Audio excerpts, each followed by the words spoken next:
Bom dia, queridos alunos.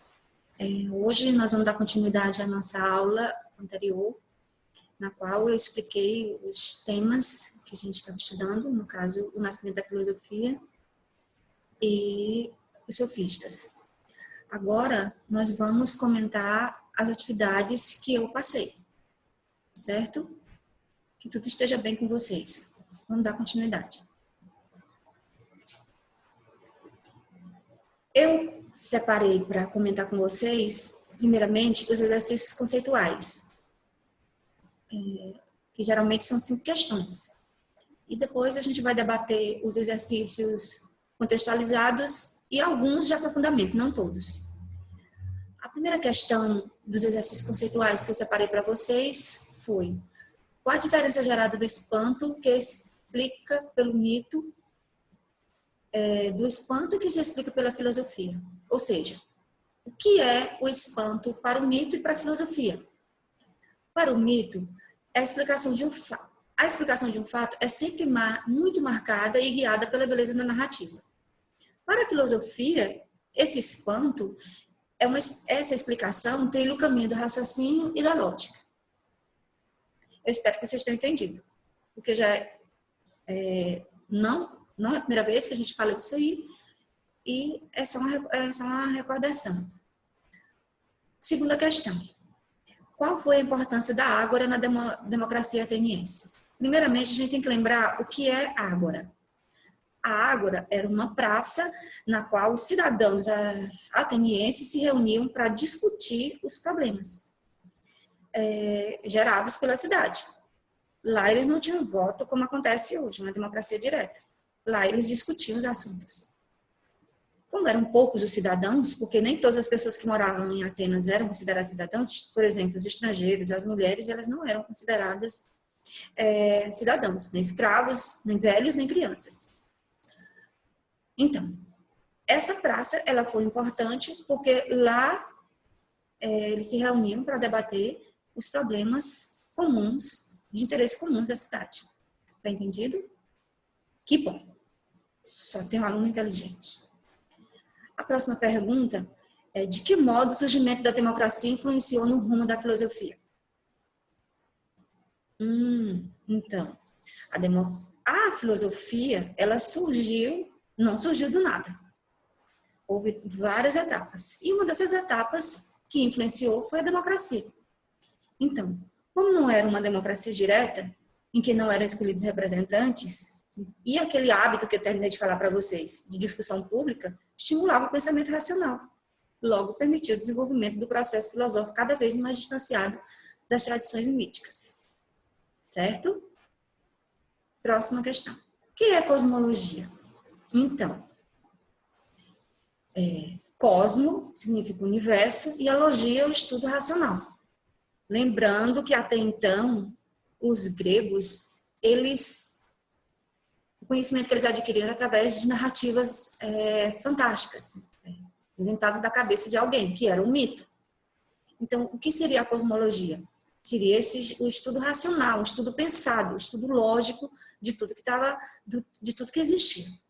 Então, quando os pré-socráticos tentaram descobrir qual era a verdadeira origem de tudo, sem recorrer às fabulações e narrativas míticas, baseando-se apenas no conhecimento racional. Acredito que vocês tenham entendido. Quais os fatores que influenciaram o surgimento da filosofia? Durante toda a aula e até as primeiras questões desse comentário, já foi dito. O primeiro fator foi a invenção da escrita. A escrita, claro, já tinha sido inventada quando os gregos, na história atual dos gregos, que a gente está relatando. Já os fenícios que deram origem à escrita. Só que agora a escrita lá na Grécia, ela surgiu de uma forma diferente. A escrita estava servindo para quê? Para fazer com que as pessoas tivessem mais acesso ao conhecimento. O pensamento fosse propagado. Então, a invenção da escrita foi muito importante para o surgimento da filosofia. Depois, o surgimento das leis escritas. Por que o surgimento das leis escritas é importante para o surgimento da filosofia? Porque até então, tudo que era decidido nas antigas civilizações era através do quê? Do que o juiz que estava julgando decidisse. Ou seja, a partir do momento que as leis passaram a ser escritas, toda vez que se ia julgar algo referente a alguma coisa errada que alguém tivesse feito, se recorria à lei que já estava escrita e se obedecia. Então, ficou mais fácil ficou mais fácil não se cometia mais tanta injustiça. Depois, a invenção da moeda. A moeda facilitou o comércio. O comércio facilita a intercomunicação entre as pessoas. E isso tudo facilita o surgimento da filosofia. E, por fim, se a escrita já estava em voga, sendo propagada, as leis estavam sendo escritas e a moeda estava funcionando, nada mais do que justo ou resultado da evolução que surgisse a cidade, a vida urbana, as pessoas dentro da cidade. Tudo isso foram razões para o surgimento da filosofia. Agora, nós vamos ver os exercícios contextualizados. Eu coloquei o gabarito aqui para vocês dão uma olhada, confiram, não somente copiem, por favor, leiam as questões, porque só copiar não vai adiantar muito para vocês. É bom que vocês façam primeiro, depois vocês confiram. Não tem como eu debater com vocês todas as questões desse exercício. Então, eu separei algumas e nós vamos debater elas, ok? Vamos lá. Segundo, cite o nome dos 2 diferentes tipos de conhecimentos comentados no texto, que vocês leram anteriormente, e explique 2 diferenças entre eles. Essas diferenças que o texto se refere é o conhecimento científico e o conhecimento mitológico. Vamos lá. O que seria o conhecimento científico, de acordo com o texto que vocês leram? Caracteriza-se pela construção de conceitos baseados na observação e no rigor metodológico, baseado em um modelo de experimentação racional. O que seria o conhecimento mitológico? Também a gente já debateu aqui. Caracteriza-se por explicações fantasiosas, baseava-se em narrativas e relações com a simbologia religiosa. Vocês podem observar que há uma grande diferença entre um e outro. Um se baseia em fatos, o outro na imaginação. Ok? Dando continuidade, nós vamos ver o primeiro. A gente viu o segundo, agora a gente vai ver o primeiro, que é uma questão objetiva. Questões objetivas. O que é que a gente precisa para responder uma questão objetiva? Sei que você já sabe. Mas vamos lembrar. Atenção. Nós precisamos fazer com a questão objetiva a mesma coisa que a gente faz com cálculo matemático. Para você resolver uma questão matemática, você tem que ver todos os detalhes, pegar todos os dados, colocar separado e procurar o caminho para se resolver. Da mesma forma, é uma questão objetiva. Tem nada a ver? Tem sim. É dessa forma, porque tanto um como o outro você precisa de muita atenção. Vamos lá. Pode-se viver sem ciência. Pode-se adotar crenças sem querer justificá-las racionalmente. Pode-se desprezar as evidências empíricas. No entanto, depois de Platão e Aristóteles, nenhum homem honesto pode ignorar que uma outra atitude intelectual foi experimentada. A de adotar crenças com base em razões e evidências e questionar tudo o mais a fim de descobrir seu sentido último. Então, o que essa questão quer? No texto é ressaltado importante aspecto filosófico de ambos os autores. Em linhas gerais, refere-se à escolha 1. Pretensão de a experiência legitimar por si mesma a verdade. Adoção da experiência do senso comum como critério de verdade. Defesa de que a honestidade condiciona a possibilidade de se pensar a verdade. Compreensão de que a verdade deve ser justificada racionalmente. Então, o que você analisou? Por fim, incapacidade de a razão confirmar o conhecimento resultante de evidências empíricas. Incapacidade de a razão confirmar o conhecimento resultante de experiências empíricas. Essa é a questão que mais se adota, se encaixa aqui no que o autor quis nos perguntar. Ok?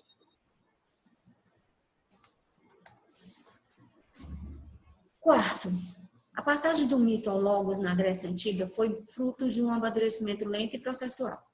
Por muito tempo, essas duas maneiras de explicação do real conviveram sem que se traçasse um corte temporal mais preciso. Com base nessa afirmativa, é correto afirmar: o modo de vida fechado do grego facilitou a passagem do mito ao logos, lembrando que mito, narrações imaginárias, logos, raciocínio.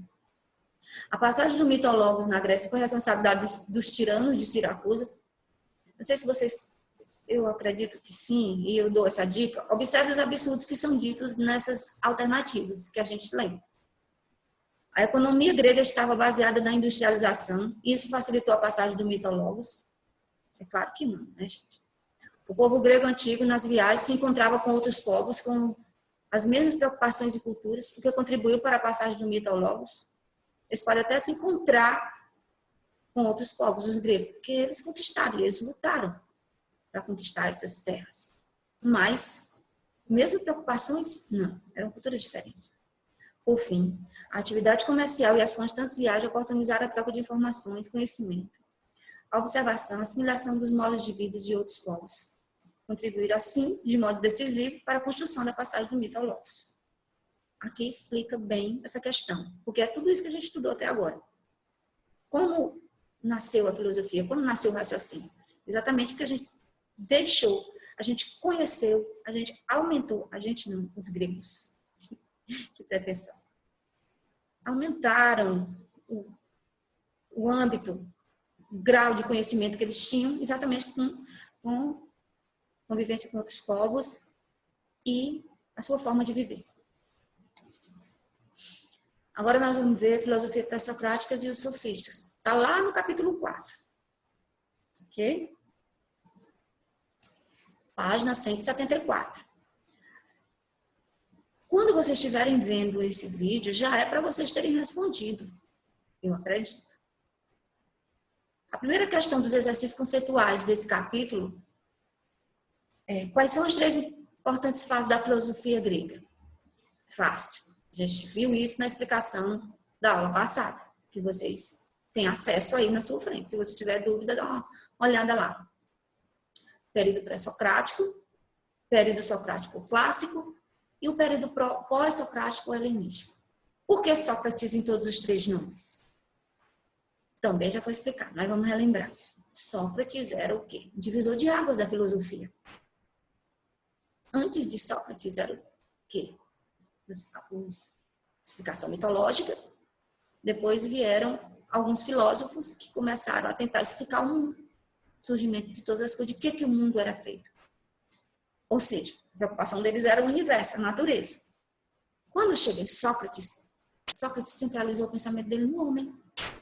E a partir de Sócrates, o homem continuou, os filósofos continuaram centrando o pensamento no homem, porque para eles o homem era o ser mais importante. As outras coisas é que serviam. Ok? Por isso a divisão da filosofia grega tem o nome de Sócrates em todos os 3 períodos. Segundo, como Heráclito, que é um pré-socrático, apresenta sua tese da arqué enquanto fogo. A arqué, lembrando a vocês, é o princípio universal de todas as coisas. Os pré-socráticos, eles procuravam algo único que desse origem a tudo. Para Heráclito, era o fogo. Porque o fogo, ao crepitar, o fogo aceso, ele figura o quê? Ele demonstra para a gente a ideia do movimento, que Heráclito vê no cosmos.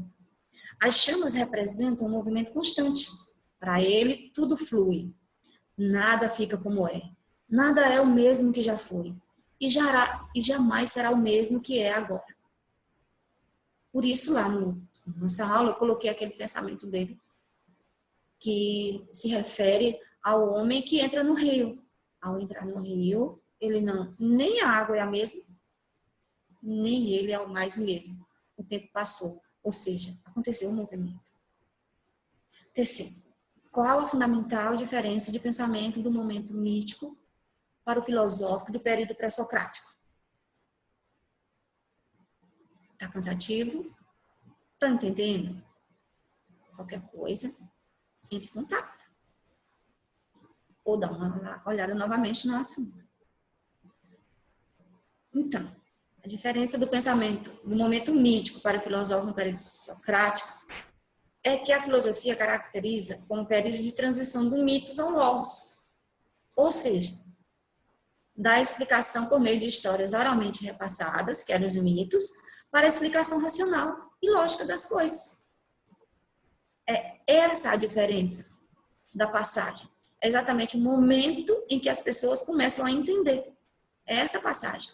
Porque mais tarde, consequentemente, a filosofia evoluiu e há uma grande diferença entre o mito do início das explicações gregas para a filosofia de hoje. Mas o que o autor está perguntando é a diferença entre o mito e o pensamento pré-socrático. Ou seja, é um momento de transição. Quarto, mencione uma crítica que Sócrates dirigia aos sofistas. Lembrando quem eram os sofistas, gente. Os sofistas eram pessoas sábias. Eles ensinavam a retórica para as pessoas. Eles ensinavam a arte do bem falar. Só que ao ensinar essa arte do bem falar, eles não estavam preocupados com a verdade absoluta. Eles se preocupavam em ensinar. Ensinar as pessoas a se comunicar, ensinar as pessoas a argumentar, ensinar as pessoas a persuadir. Só que ao ensinar, ao dar essas aulas, eles cobravam. E Sócrates, Platão e Aristóteles, porque Platão e Aristóteles eram discípulos de Sócrates, né? O pensamento era mais ou menos parecido, eles criticavam esses sofistas, porque eles cobravam por essas aulas. E Sócrates dizia que todo aquele que vendia o conhecimento deveria ser combatido. Mas essa, gente, é a opinião de Sócrates. A gente tem que ver o contexto da época, como Sócrates vivia e como os sofistas viviam. A gente não pode... porque se a gente for pensar de acordo com Sócrates, achar que o pensamento dele é exímio, está acima de todo o conhecimento nosso, a gente vai condenar, por exemplo, os professores hoje em dia, que para sobreviver eles precisam dar aulas, né? É exatamente isso. Os sofistas não eram pessoas ricas. Eles cobravam exatamente para se manter. Já os cidadãos gregos, eles tinham direito ao ócio. O que seria o ócio? O ócio era ter direito de não fazer nada, porque quem trabalhava para eles eram os escravos. Então, para eles é muito fácil julgar os sofistas que cobravam os seus autos. Só queria acrescentar isso para vocês entenderem e não julgarem. Nem Sócrates, nem os sofistas. Cada um vive da forma que acha que é correta. Quinto, o que significa dizer que um pensador pré-socrático era monista? Se vocês acharem complicada a palavra monista, é só você lembrar de mono, que lá em português, radical, significa um.